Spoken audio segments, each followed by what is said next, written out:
एक समय की बात है। किसी तालाब में एक कछुआ रहता था। उस तालाब में दो हंस भी रहते थे, जिनकी कछुए से बड़ी अच्छी दोस्ती थी। वे हंस उस कछुए को हमेशा दूर देशों, वनों, पहाड़ों की कहानियाँ सुनाया करते थे, क्योंकि वे लंबी लंबी यात्राएं किया करते थे। वे अक्सर यह भी बताते थे कि आसमान से देखने पर धरती कितनी सुंदर लगती है। कछुआ भी बादलों में घूमना चाहता था। उसने हंसों से निवेदन किया कि कोई तरकीब लगाकर उसे भी आसमान की सैर कराओ। हंसों ने वादा किया, वे इसका कोई न कोई उपाय जरूर सोचेंगे।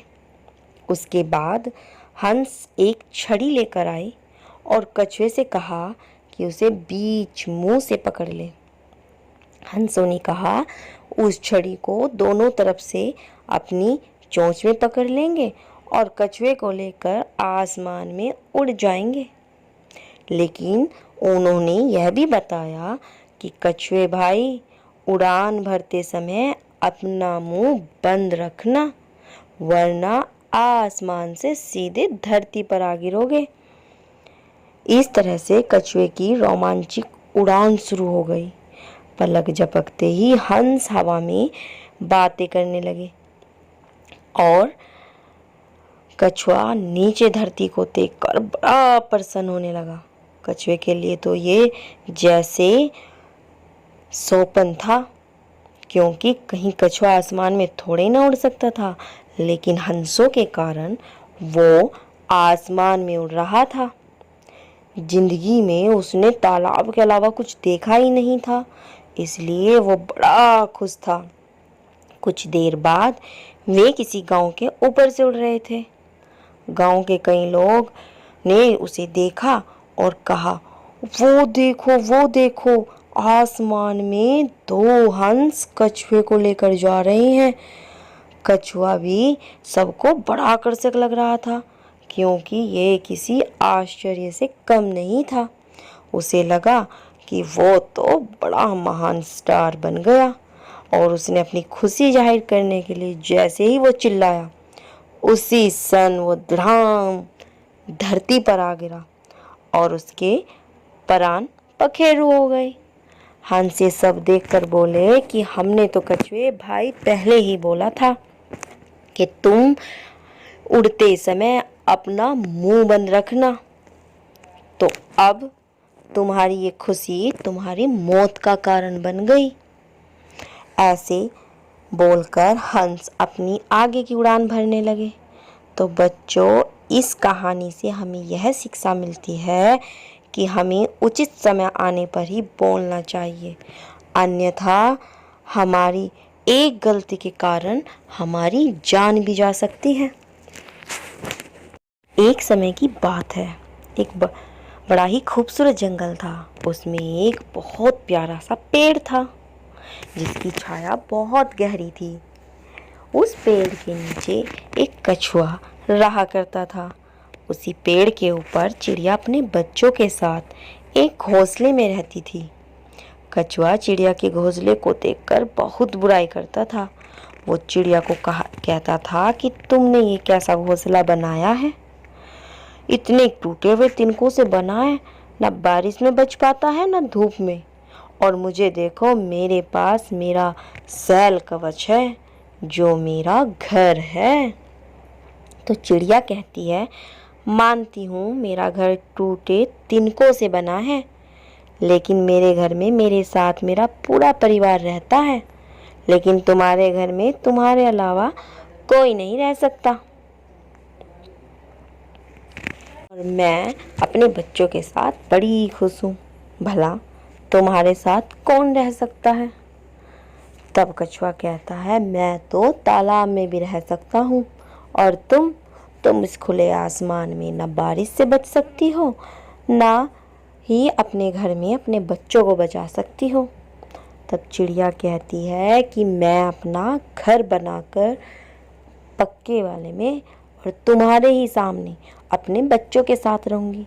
तुम ही रहना इस भरी बारिश में, धूप में सैल तुम्हारी कब तक मदद करेगा? अकेले में कोई मज़ा थोड़े ही ना आता है। तुम तो अकेले हो, अकेले। तब कछुआ कहता है, देख लेना, इस बरसात में तुम देख लेना कि कौन जीतता है। मैं इस बारिश का लुत्फ़ उठाता हूँ या तुम अपने घर के तिनके समेटती हो। तब टुन्नी चिड़िया को बड़ा गुस्सा आया। उसने कहा, ठीक है, और वो जंगल में जाकर लकड़ी लेके आती है और अपना बड़ी मेहनत से 4-5 दिन में घर तैयार करती है।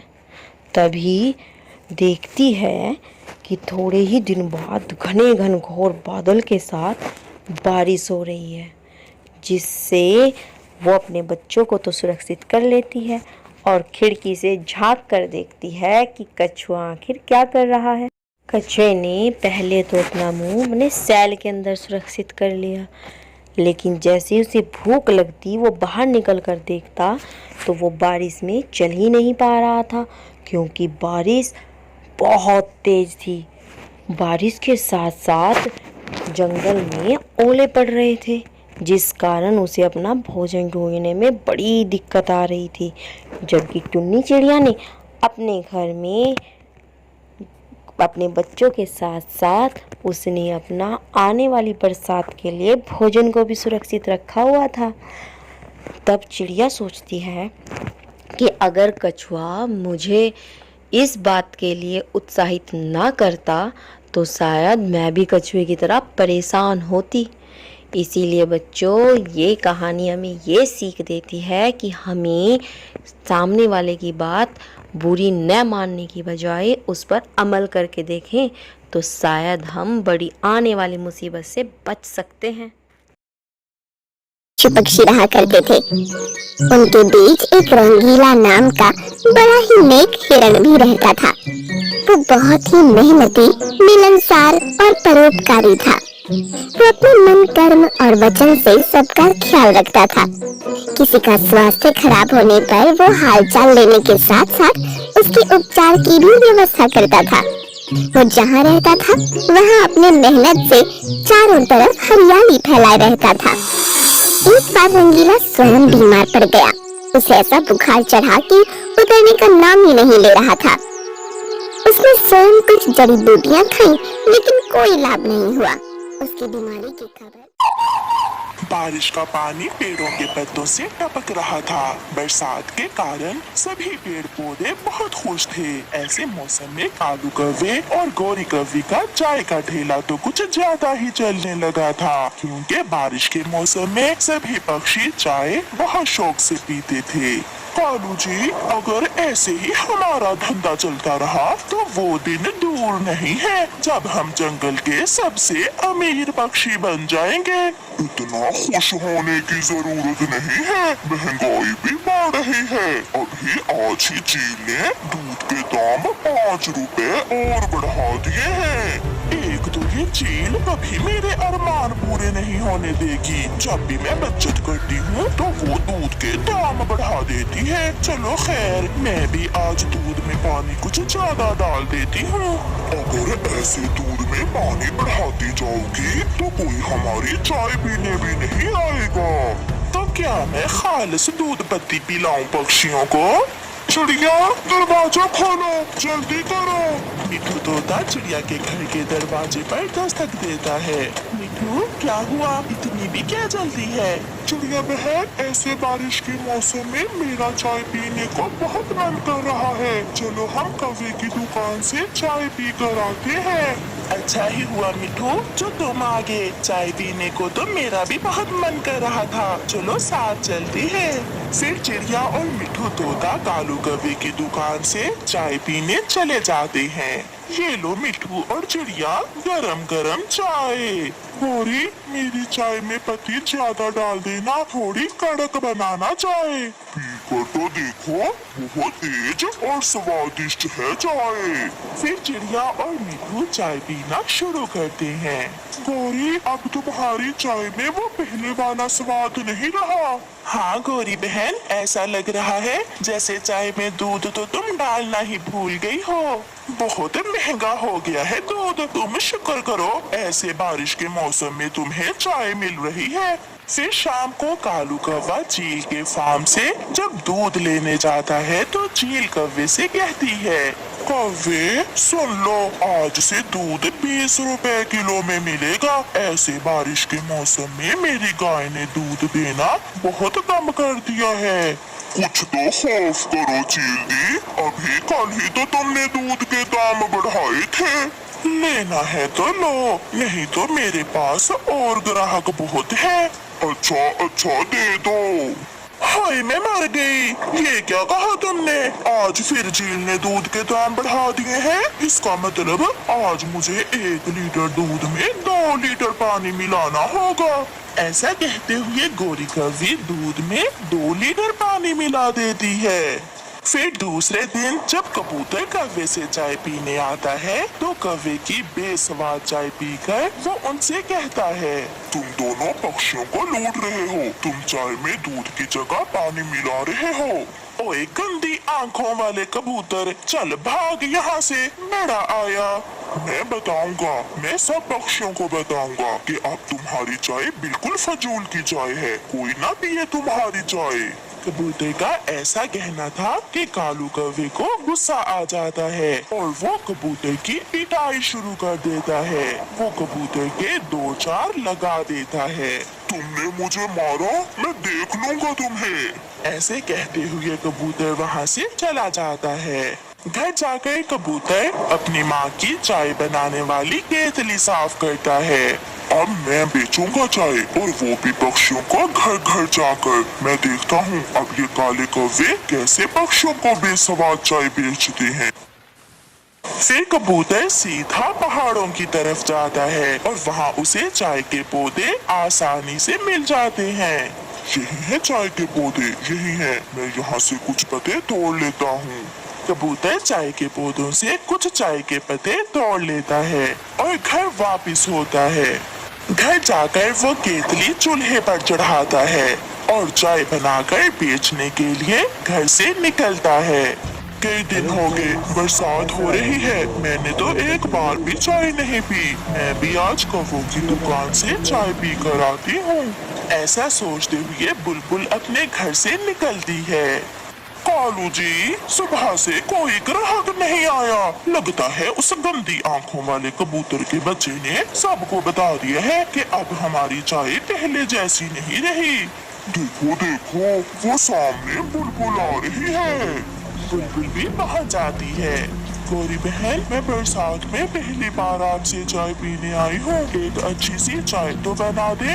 कालू, इस मोटो की चाय में तो मैं दूध का 1 कतरा ही डालूंगी। ऐसा कहते हुए गौरी बुलबुल को चाय दे देती है। बुलबुल जैसे ही चाय पीती है तो वो थूक देती है। छी छी, ये कैसी चाय है, ना मीठा ना दूध। पीछे से गुजरता हुआ कबूतर आवाज लगाता है, चाय चाय, गरम गरम चाय। मैं तो अभी जाकर कबूतर से चाय पीती हूँ। कालू, ये क्या किया इस गंदी आंखों वाले कबूतर ने? अगर ये चाय बेचेगा तो हमारी चाय कौन खरीदेगा? अब तो हुआ धंधा चौपट। ज्यादा के लालच में हम थोड़े से भी गए। चाय चाय, गरम गरम चाय। रुको रुको कबूतर, इधर आ जाओ थोड़ा मेरे छाते के नीचे और मुझे 1 कप गरम गरम चाय का दो। मेरी चाय पीकर आप सब काले कौवे की चाय को भूल जाओगे। फिर कबूतर तोते को 1 कप चाय पिलाता है। सच कहा दोस्त, ऐसी चाय तो कौवों ने कभी भी नहीं बनाई थी। मैं दूसरे पक्षियों को भी बताऊंगा कि तुम्हारी चाय में कोई बात है। कबूतर आगे बढ़ता है। फिर ऐसे कुछ दिनों बाद कबूतर जंगल में चाय की दुकान बना लेता है और साथ में गरम गरम पकोड़े भी। वो हर एक टेबल पर छाता लगाता है और सब पक्षी बरसात के मौसम में कबूतर की चाय और पकोड़ा बहुत पसंद करते हैं। कबूतर भैया, अब आएगा मजा बरसात का। गरम गरम चाय और गरम गरम पकोड़े। दूसरी तरफ कौवे बैठे मक्खियाँ मार रहे थे और उनके पास कोई भी पक्षी चाय पीने नहीं जाता और उन्हें लालच की सजा मिलती है।